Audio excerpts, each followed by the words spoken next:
अस्सलाम वालेकुम, welcome to lively cooking. आज हम बनाएंगे चपली कबाब, वो भी चिकन के कीमे के। तो बहुत ही सॉफ्ट, बहुत ही जूसी आज हमारे चपली कबाब बनेंगे। और आप इसे फ्रेश भी बना सकते हैं और आप इसे बनाकर फ्रीज़ भी कर सकते हैं। तो बच्चों को लंच बॉक्स में देने के लिए या फिर चाय के साथ झटपट बनाने के लिए, या जैसा कि रमज़ान आ रहा है तो रमज़ान के लिए आप इसे बनाकर फ्रीज़ कर सकते हैं। तो ये कबाब बहुत ही ज़बरदस्त तैयार होंगे, बहुत ही जूसी होंगे और बहुत ही सॉफ्ट होंगे। तो आइए इस कबाब को बनाना शुरू करते हैं। इसके लिए सबसे पहले हमें चिकन चाहिए। मैं यहाँ पे बोनलेस चिकन ले रही हूँ 500 ग्राम। अगर आप चाहें तो आप 500 ग्राम कीमा ले लें चिकन का, अच्छा वाला, अच्छी क्वालिटी का चिकन का कीमा आप ले लें। मैं यहाँ पे होममेड कीमा यूज़ कर रही हूँ, तो इसलिए मैं 500 ग्राम चिकन के क्यूब्स लूँगी और इसका मैं कीमा बनाऊँगी। अच्छी तरह से चॉप कर लेंगे हम इसे और चिकन का हम कीमा बना लेंगे। बहुत ज़्यादा बारीक नहीं करना और बहुत ज़्यादा मोटा भी नहीं रखना, बस नॉर्मल सा, मीडियम सा आपने कीमा बना लेना है।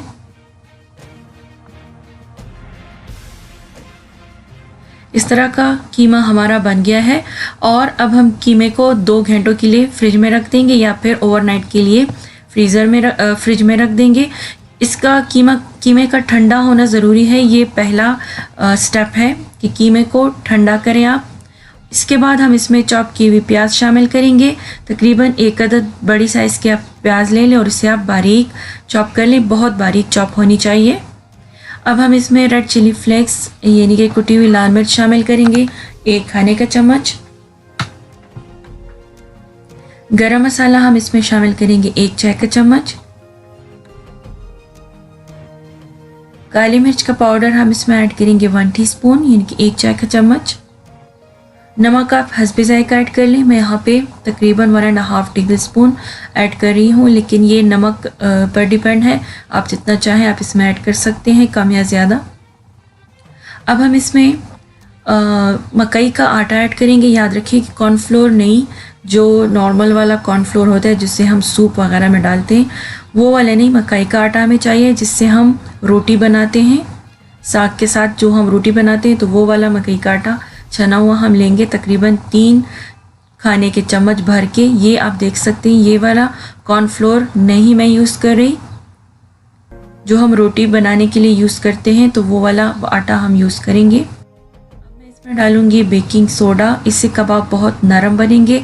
आधा टीस्पून हम इसमें बेकिंग सोडा डालेंगे, क्योंकि इसमें हम चर्बी ऐड नहीं कर रहे। अगर आपके पास चर्बी अवेलेबल हो तो आप 1 खाने के चम्मच कीमा उसका ऐड कर सकते हैं। मेरे पास नहीं है तो मैं इसमें 1 खाने के चम्मच घी ऐड कर रही हूँ और 1 खाने के चम्मच हम इसमें ताज़ा पिसा हुआ अदरक और लहसुन का पेस्ट ऐड करेंगे और इसे अब हम अच्छी तरह से मिक्स कर लेंगे। अगर आपने इसको मैरिनेट करने रखना हो तो आप इसको इस स्टेज पर रख लें, क्योंकि जब आप इसमें टमाटर ऐड करने के बाद इसे मैरिनेशन के लिए छोड़ देते हैं तो टमाटर अपना पानी छोड़ देता है। तो इस वजह से इस स्टेज पर आप इसे रख सकते हैं, नहीं तो आप इसमें डायरेक्ट भी टमाटर ऐड करके इसके कबाब बना सकते हैं।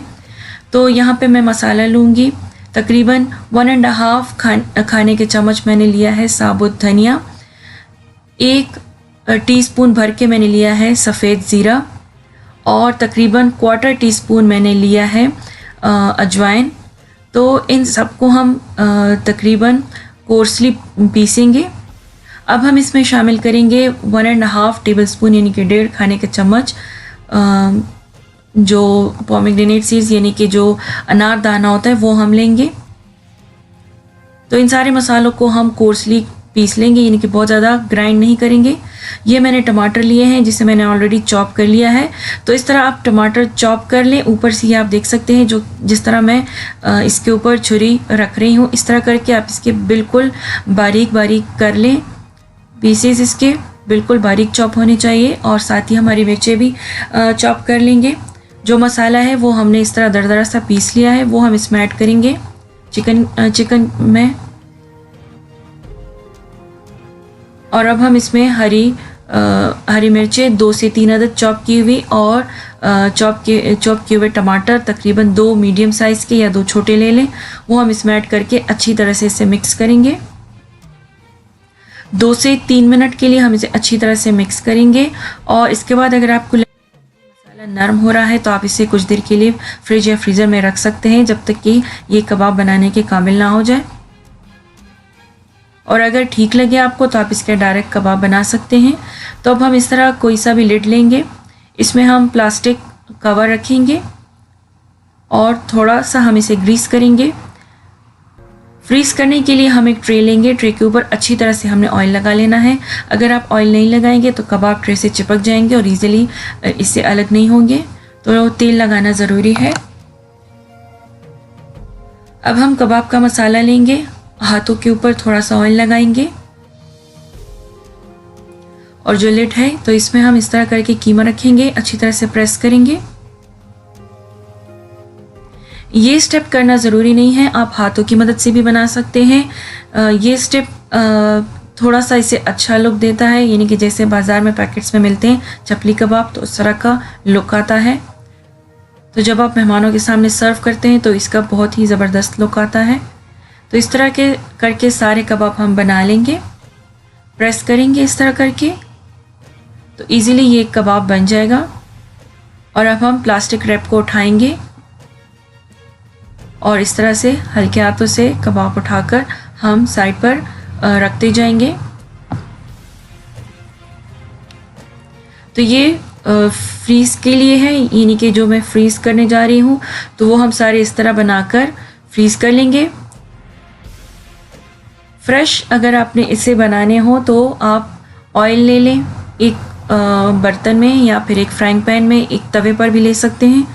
इसमें हम ऑयल डालेंगे, थोड़ा सा ही डालना है। आप चाहे तो आप इसके ऊपर घी भी डाल सकते हैं या चाहे तो आप इसमें फैट का जो घी होता है, यानी कि चर्बी का जो घी होता है वो भी ऐड कर सकते हैं। उसका बनाना मैं आपको सिखा चुकी हूँ। अब हम इसमें कबाब ऐड करेंगे, उसी तरह बनाकर हम कबाब ऐड करेंगे और मीडियम हीट पर हम इसे कुक करेंगे। दोनों साइड से अच्छी तरह से गोल्डन कलर आने तक हम इसे कुक करेंगे। याद रखें कि कीमा आपने अच्छी क्वालिटी का लेना है तो इसमें फिर अंडा वगैरह डालने की ज़रूरत नहीं रहती। आपके सामने मैंने इसमें कोई अंडा वगैरह नहीं डाला और ये कबाब हमारे बिल्कुल ऐसे ही अच्छे शेप के बने हैं, बिल्कुल भी नहीं टूटे। हालांकि मैंने इसमें टमाटर भी ऐड किया और प्याज भी मैंने इसमें ऐड किया और इससे मैंने पानी भी नहीं निकाला। तो ये हमारा कबाब तैयार है। अब हम इसे डिश आउट करेंगे। तो ये बहुत ही डिलीशियस हमारे चिकन चपली कबाब तैयार हैं। मैं आपको इसे तोड़ के दिखाती हूँ। तो ये आप अंदर से भी देख सकते हैं कि कितने जूसी बने हैं और कितने ज़बरदस्त हमारे चिकन चपली कबाब बने हैं। तो ये आपको तभी अंदाज़ा होगा जब आप इसे बनाकर खुद ट्राई करेंगे। फ्रीज़ करने के लिए दें और ओवरनाइट छोड़ने के बाद आप इसे फ्रीज़र में से निकाल लें और इस तरह के कोई प्लास्टिक का जो शॉपर होता है वो ले लें या फिर जिपलॉक बैग ले लें या कोई सा भी एयर टाइट कंटेनर आप ले लें। कबाब को आप अलग कर लें ट्रे से, जिपलॉक बैग में आप इसे ऐड कर लें या फिर किसी प्लास्टिक कंटेनर में आप इसे रख लें। तो एक लेयर आप इस तरह लगा लें और जैसे ही आपने एक लेयर लगा लिया तो इसके ऊपर आपने इस तरह कोई प्लास्टिक शीट या प्लास्टिक का जो शॉपर होता है आप इस तरह करके इसे कट कर लें और इसके ऊपर रख लें। इसके ऊपर रखना ज़रूरी है क्योंकि अगर आप इसके ऊपर कोई फॉइल नहीं रखेंगे या फिर प्लास्टिक नहीं रखेंगे तो ये चिपक जाएंगे। अब हम इसे अच्छी तरह से फ्रीज़ करेंगे, बंद करेंगे और अब हम फिर से इसे फ्रीज़र में रख देंगे। और आप चाहें तो इसके ऊपर आप इसका प्रोडक्शन डेट और कंटेंट यानी कि चिकन चपली कबाब आप लिख लें और प्रोडक्शन डेट भी लिखनी ज़रूरी है तो आपको अंदाज़ा होगा कि आपने कब इसे बनाया था। इसे आप तकरीबन 2 हफ्तों तक या 1 महीने तक अगर टेम्परेचर अच्छा हो तो आप इसे रख सकते हैं। तो ये बहुत ही डिलीशियस हमारी चिकन चपली कबाब तैयार है। उम्मीद है आपको मेरी रेसिपी ज़रूर पसंद आएगी। आप इसे बनाइए, ट्राई कीजिए और मुझे फीडबैक ज़रूर दीजिए। मेरी रेसिपीज़ को शेयर कीजिए अपने फ्रेंड्स एंड फैमिली के साथ। Thank you for watching. अल्लाह हाफिज़।